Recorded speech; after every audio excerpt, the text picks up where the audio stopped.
या देशातल्या लोकशाहीने मिळवून दिलेले आहेत आणि त्यांना मिळाले पाहिजे। यासाठी रिपब्लिकन पार्टी ऑफ इंडिया आपल्या सदैव तुमच्या पाठीशी राहील।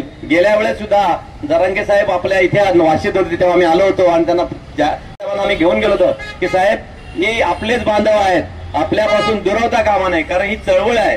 चळवळीत राहणाऱ्या कार्यकर्त्यांना दुःखात सुखात सहभागी झालं पाहिजे, त्याला कार्यकर्ता म्हणतो। आज आम्हाला जाणीव आहे की आम्ही सुद्धा गरीब होतो आणि गरिबीतून एज्युकेशन आम्हाला मिळत नव्हतं, पण रिझर्वेशनच्या माध्यमातून आम्हाला शिक्षण मिळालं, आम्ही आमच्या कुटुंबाला सदन केलं। त्याप्रमाणे आपली पण ती अपेक्षा असली पाहिजे, आपलंही कुटुंब आपलेही मुलं शिकले पाहिजेत। आपल्या आर्थिकदृष्ट्या ज्या बांधवांना ज्या ज्या अपेक्षित आहे देशामध्ये असणाऱ्या एज्युकेशन पासून नोकऱ्यांपासून ते सगळं मिळालं पाहिजे, कारण हा देश लोकशाही देश आहे आणि लोकांनी मिळवलेलं हे राज्य आहे। या राज्यामध्ये प्रत्येक नागरिकांना अधिकार आहे। मला जे माझी इथे कमकुवत आहे ती जागा भरून काढण्यासाठी रिझर्वेशनची गरज असते आणि रिझर्वेशन आपल्या सर्वांना मिळालं पाहिजे।